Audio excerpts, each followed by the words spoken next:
Okay. All right. All right then. Well, I'm Allison. Ryan.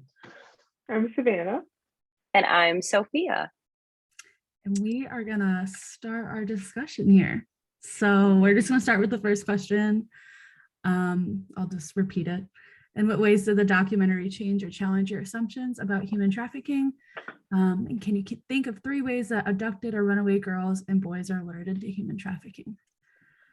I can start. I mean, I think it definitely, I don't think it challenged my assumptions. I mean, throughout the course, we've learned that like human trafficking has no like certain victim. Like, I mean, vulnerable populations are more targeted, but it could be like anyone like across the world or across the country. So I think that like corresponded or with my assumptions, just about like the victim picking and everything like that.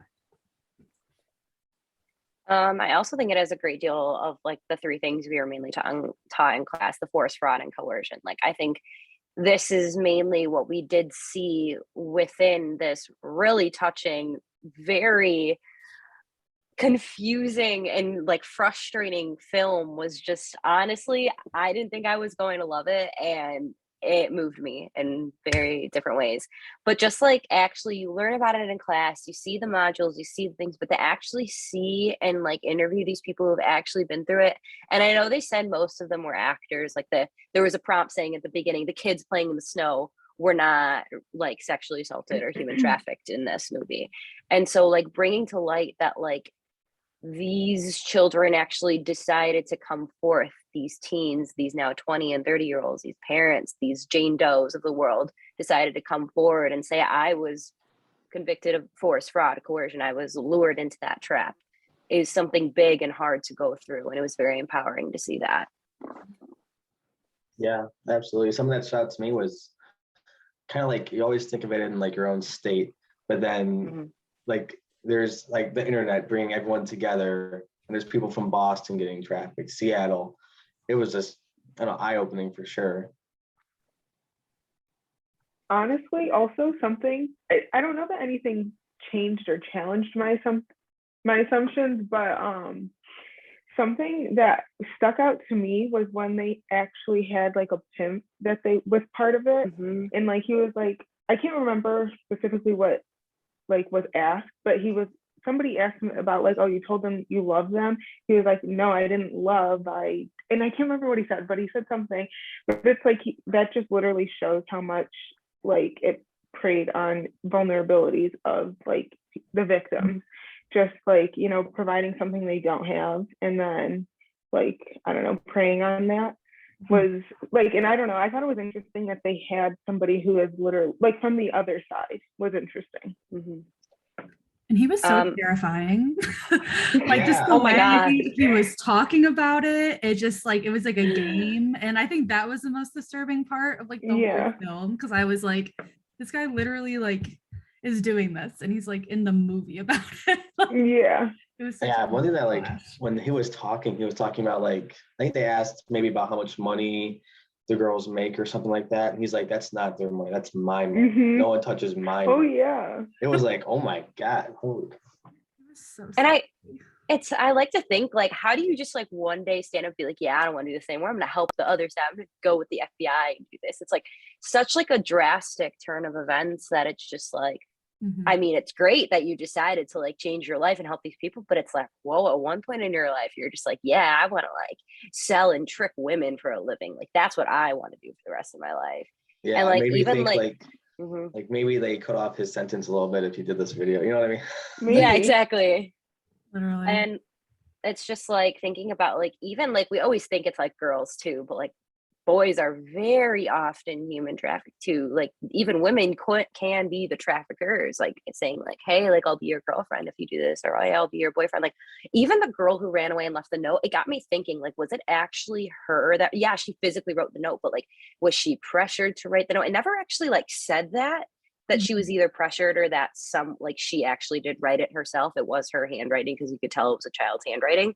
But I mean, not even necessarily her handwriting, but you can tell it was maybe someone younger. But it's just got me thinking, like, how could, like, I would be like scared and crying and there would be tears like all over the page. Like it would be totally different than that. And like being that mom, getting that letter, it's just like, did I really not pay attention to my kid? Did I really not do this? Just from both sides of it, it's just like super heartbreaking.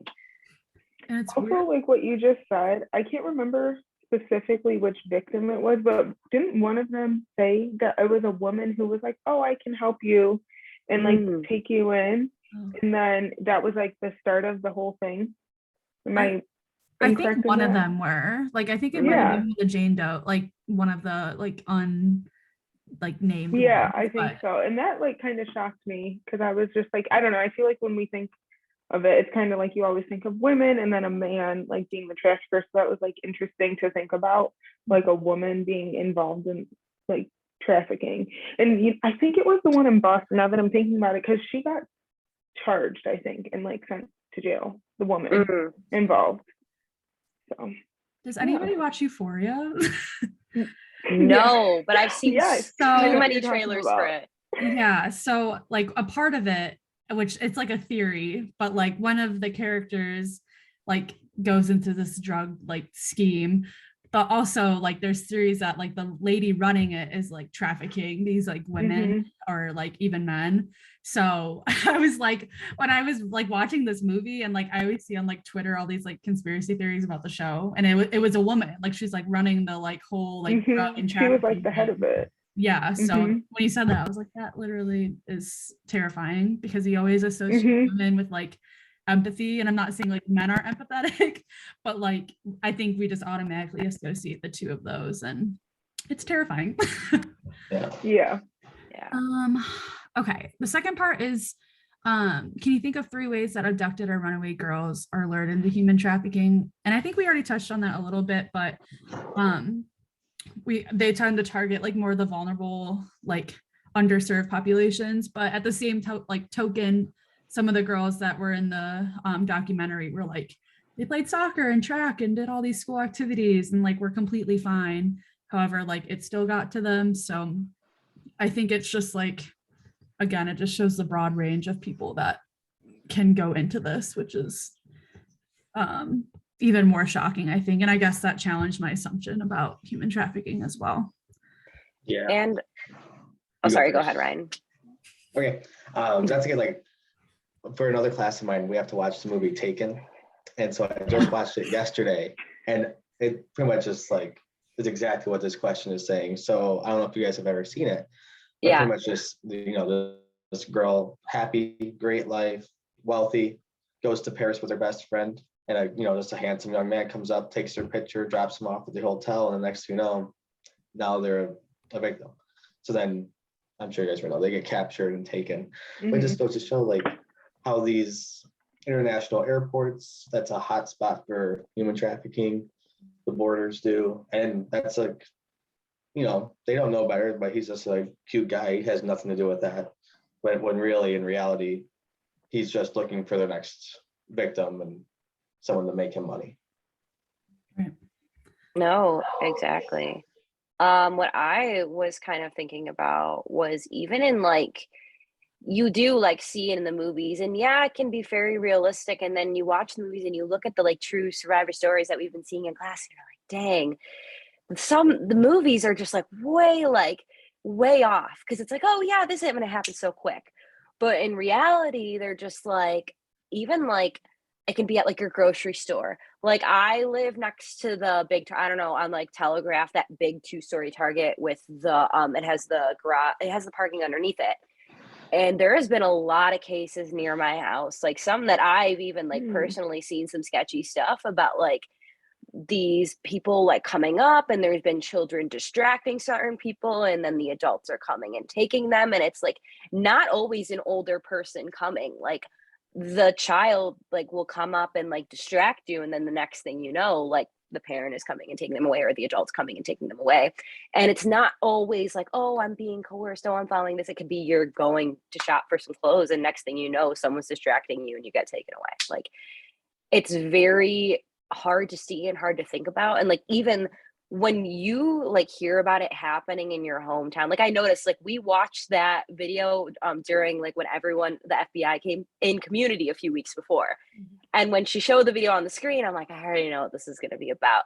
And even watching that, it just reminds you that like it's so close to home. Like even Michigan, we are so close to Canada and we have so many lakes and ports near us. Like it's so crazy to think that like these children, these kids, and like it's not even necessarily they don't know better. A lot of it's like, oh, they weren't raised right. They weren't taught to not hang out with strangers or notice strangers. No, it's a lot of nature versus nurture. Like, yeah, you can be born into it, born a curious person, or you just were neglected and we're like, hey, like I need some attention. So it's not always one thing or another. It can be a combination of the two. And that's just what really stuck out to me, that like these girls, one minute they were fine, but next thing something switched, or they were always feeling a certain way and they just needed to find something new. And that definitely was not what they were expecting.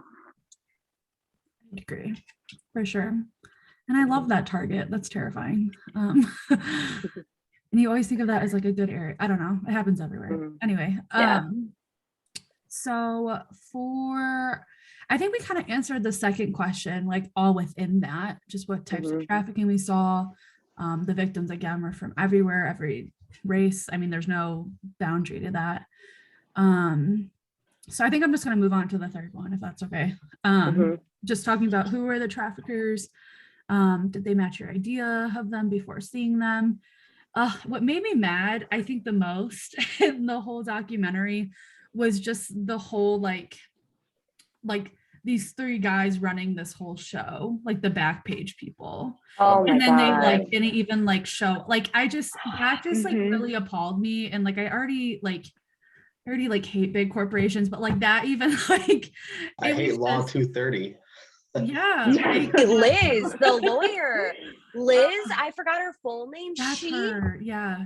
Pissed me. Like, I'm gonna get like she pissed me off sitting there. Especially, I know this is like weird. Even a woman saying that, like, yeah, like, you know, Peck, you're seeing these half-naked women on these screens and you have the audacity to back them up. I'm sorry, that pissed me off so much. I was like, I had to pause for probably like 10 minutes while I was watching this, and I was like, this woman really needs to, and she didn't. I get it, like you're getting paid, but literally how much money, it gets you thinking, how much money could you give someone to make them say these things? You know, yes, it is a public domain. Yes, it is that. But if someone was posting that shiz on Facebook, was posting it on, like they said, Craigslist, that's like, it baffles me that like there should law 230 should, what is it, law section 230, I forgot what it's actually called. It's very vague and it needs to have a subsection to it, in my opinion. Like something like that to like get these people like, hey, like this is not right. Yeah, I agree. And I think though in my head, like I know there was traffickers like within those, but I feel like those guys and lady were kind of, you know, I feel like they're like the head honcho. And I know they weren't the ones actually, I guess, trafficking, but they're running the show that allows traffickers to do that. So like in my head, like that did not match my idea of, you know, like I don't know. I always assume like, I mean, I guess they are old, wealthy men, but they're like running a corporation. Like it's not just like a like single thing, if that makes sense. What also was crazy was like the whole thing, well, not the whole thing, but like a lot of it was focusing on like underage, like girls. And as a male, it's wild that you would think like, oh, she's gotta be, you know, of age. Even not that it's okay that it's if they're underage, but you know what I mean? Like, obviously that's messed up because like I can't remember who it was, but a woman at some point was like, this girl looked to be like 13 years old. So like, it's just crazy to me that nobody cared to like think about an age. Yeah, I agree. It's disgusting. Honestly, yeah, like I don't even know what to say. What are what are specific industries or settings in your community that might be vulnerable to human trafficking? I know they always mention like not like underground, like small businesses, but if you see like I'm trying to think of like an example, like not like a laundromat or like just like sketchier, like I don't know. I read it in one of the Massage novels. parlor. Yeah, just Wasn't like it like that's what I was Cleaning thinking. services. Yeah, mhm, yeah, like Mhm. like maids. domestic Yeah, I don't know, people. I don't know what to call them, but yeah. Massage therapists. massage. Yeah. Big That's what I one. was going for. Like I feel like that would be obviously like a hot spot, both for sex or like commercial sex trafficking and labor trafficking. I feel like even more so labor trafficking with those as Mhm. well. But yeah, does anybody else have anything for number 3, or do we feel okay? Just like on like the profiles of the individuals who buy the children for sex online, Mhm. it's just crazy. Like I couldn't imagine being a parent, well, for many reasons, but Mhm. I couldn't imagine being a parent and seeing your child posing. You know what I mean? I Mhm. just, That's oh my wild. gosh. And one Yeah. of the fathers was like, it was very much like what I would react like in his case. You go out looking, Just- you're mad, you want to hit someone, you want to punch someone, Yeah. and there's nothing you can do. And that's Do reality. you know It's what crazy. also, sorry, Ryan, No, my go. bad. What also blew my mind, and it was like when one of the judges was like, oh, is it violent? Is it hurting anybody? How is this like Ugh. whatever? And like that was probably the point that I got the most mad. I don't know that that's really answering the question, but I felt like it kind of fit here but I was just like, he was older, and I was like, he's got to be a dad. And the fact that he could say that blew my mind. That Yeah, I'm like, do you not know what judge. technology is, dude? Mhm. Yeah. God. So I loved that lawyer with the 2 daughters who were like, yeah, he's not going to give up. I forgot his name. I think it was Gary, but don't quote me. I don't know, but he was like, it was out of his house. They walked in and he's like, the first idea I got of him was he was short. Mhm. And I was died laughing. I was like, that's a great response. But he very much reminded me of like my own father, where he's like, yeah, man lays a hand on you, dead with a shovel in the backyard. Like, you know, that's just Mhm. what's happening right now. We'll fight till the end of it. And it's just that the guy's daughters were just so like, we don't care about the money. We don't care about this. He is the type of person you want on your side. And I absolutely loved him throughout the Yeah. entirety of this documentary. And he stuck with them like through the whole thing. Mhm. Like a lot of like law firms, obviously, like in the documentary said, like they were just like, peace out. Like there's no way we could take on this big corporation. And he was just a small town like lawyer, had his dog, loved the dog. Like I think it was great. It was Mhm. really cool to see. Yeah. Obviously, I And mean, he they was got like, stuff they wanted, but it didn't. Ugh, it's still he under said wraps. he'd sell his furniture to keep it going. Yeah. Mhm. Yeah. I loved him. He was really awesome. I Awesome. love people like that. Okay. Let's go on to the next one. That says more than 90% of Backpage.com's revenue comes from adult escort ads that use coded language and nearly nude photos to offer sex for money. Should it be illegal for online companies to profit from human trafficking or from suffering of their victims? I have a question. Have any of us ever heard of Backpage? Like, I personally haven't. I never heard I've of it. never heard of Backpage before this came, when they were like, yeah, it's like Craigslist. I'm like, I've heard of Craigslist, never heard of Backpage. I thought it was like a Finsta. I obviously Yeah. no idea what Finsta is. But Yeah, I did not know. I know of like eBay, Craigslist, but I really have never heard of it. It was just I mean, I feel like the question itself kind of like answers it. Like I just, it's such like an ethical thing, you know, and I know in this like, especially this country, that like ethics always aren't the answer. Money is. And I love how they brought in the Wolf of Wall Street. I like love that movie. Yeah. Oh I my was like- gosh. but like that's like how this whole like happened, you know, like I mean so much stuff. That was the start of that, was it Bill 230? The 230, Or yeah. whatever. And that's exactly, I mean, that's why online companies like don't care, because they're like, this isn't us, you know. So yeah, I think it should be illegal. You know Yeah, what's honestly, crazy? it made- Oh, sorry. Go ahead. no, you go this time. Okay. So what's Yeah. crazy is, have you like seen him, or the Wolf of Wall Street? I forgot his real name, on like TikTok and like on Jordan social Belfort. media. Jordan Belfort. Yeah. It's like, yeah, like I human trafficked a bunch of these women, but yeah, I went to jail, but look at me now, I'm this cool guy. Like, it's like, how are you still like, don't get me wrong, he's a funny guy. I've seen his TikToks. I hate to say it, but like, how are we like bringing to light and like, you know, characterizing and bringing up like, yeah, they did all this funny and great stuff, but like at the same time, it's like you like sexually harassed like so many women and people in your time period. Like that's what kind of blew my mind. Like, how is the worst things that they're doing, the more attention they get. Any publicity is good publicity. And that's what gets to me sometimes. Because at the same time, if everyone just like ignored Backpage and banned it and whatever, it would have just gone away. I mean, it's the theory, but like in my mind, that's what made sense. But since they brought so much attention to it, more people were posting. More their revenue, it showed every 10 minutes, went up millions every single time. And that just shocked me. But at the same time, I was like, it makes sense because the more attention is being brought to it, the more it's going to be used. Yep. I agree. Yeah.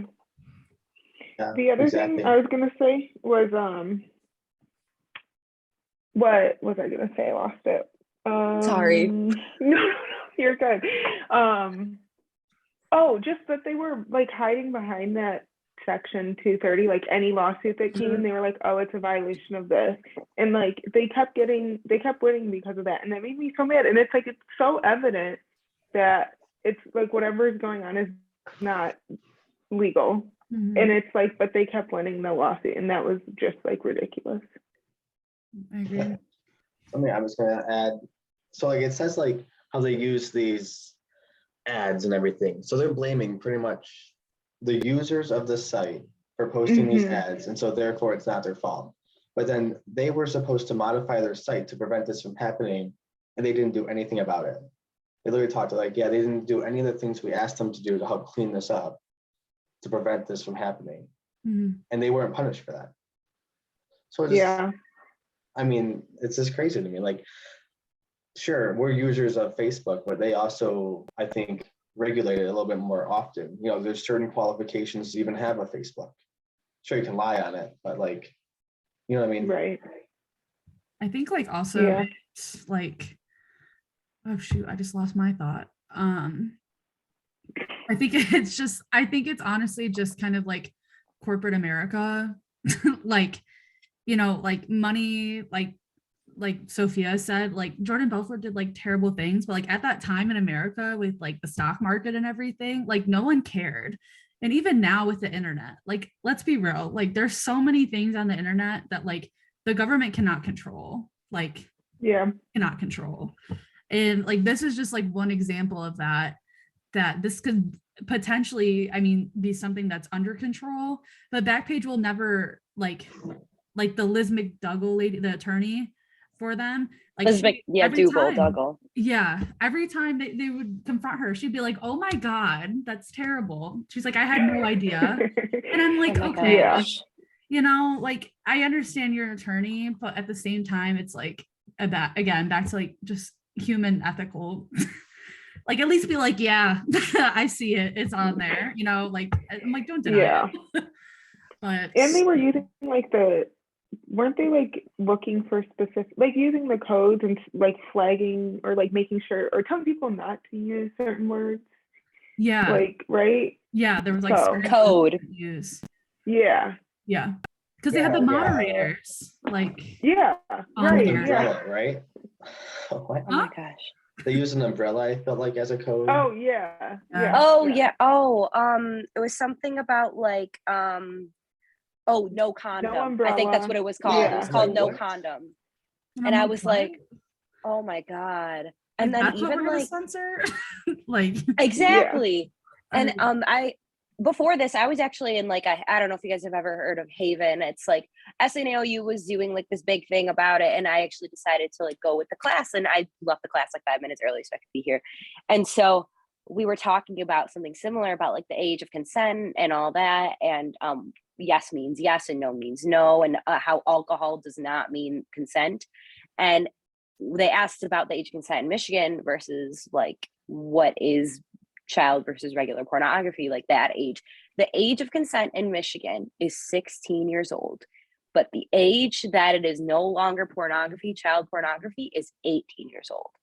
How in the world does that make sense? I have no clue. Yeah. It's crazy. Yeah.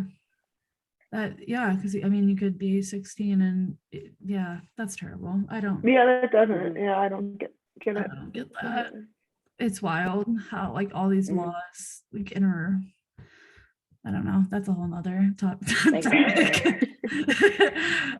Gets you thinking, like, what I is going know. on? Like, who actually put these laws into place? Like, okay. I don't know.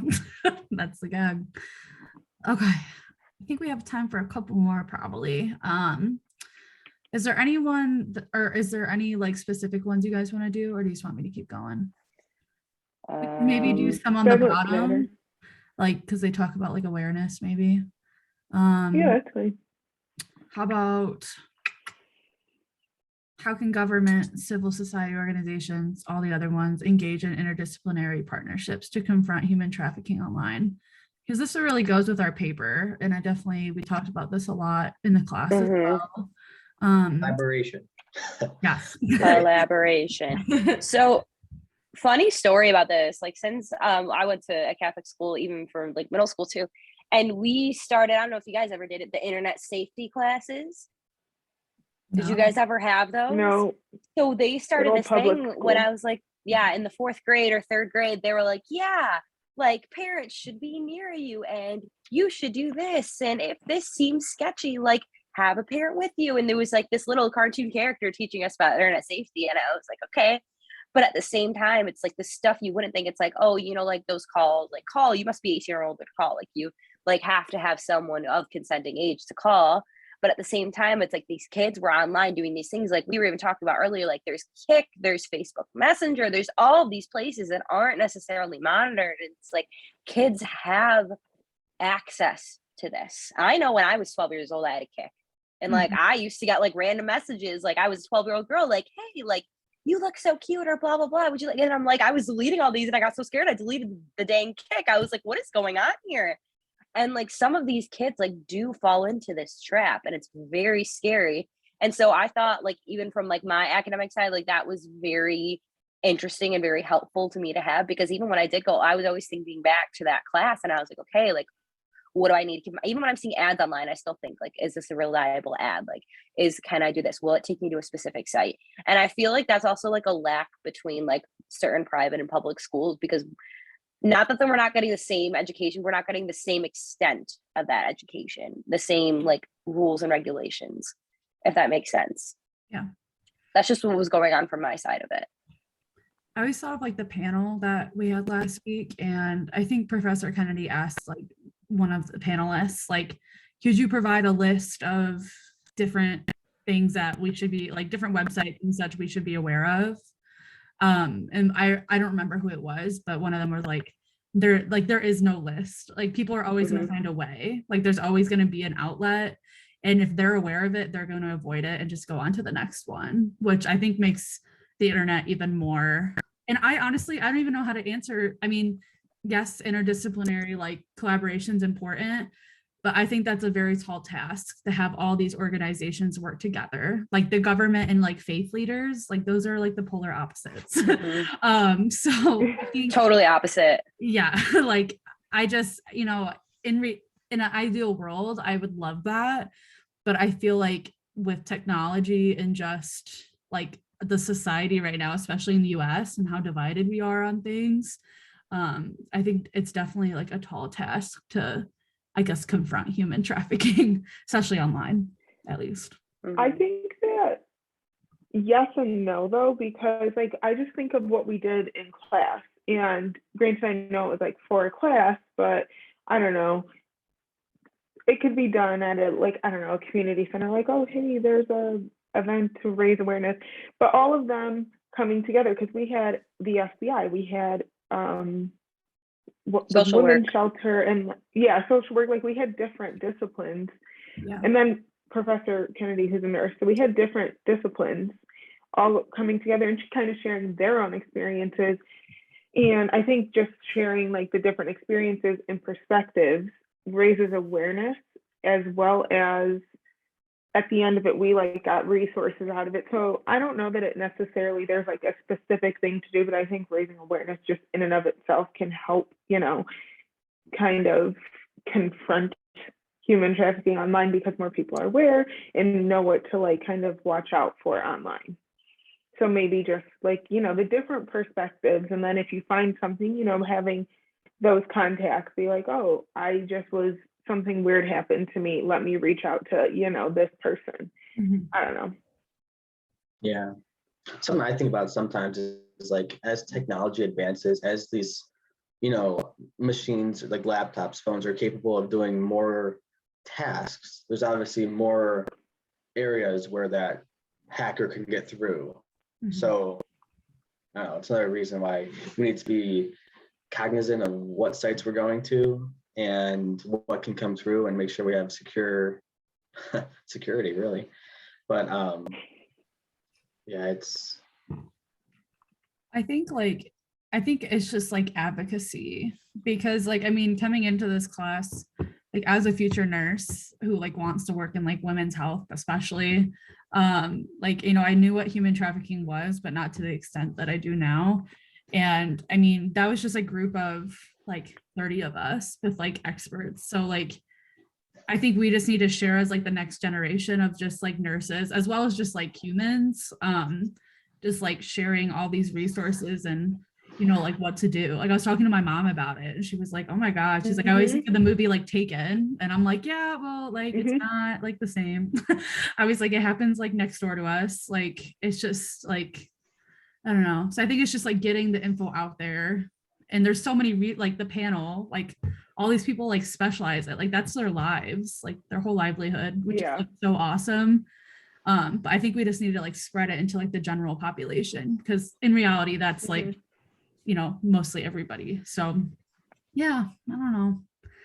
I think so. Well, I agree with that. I mean, my mom is a nurse, and so I've shared with her like some of the articles we've read, because she's like, I told her I was taking this class, she thought it was really interesting.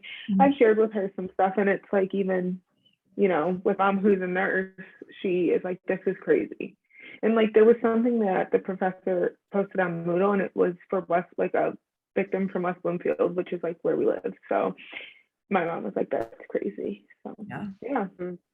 I know, like similarly, my mom, I like how all of our parents are like getting into this with us.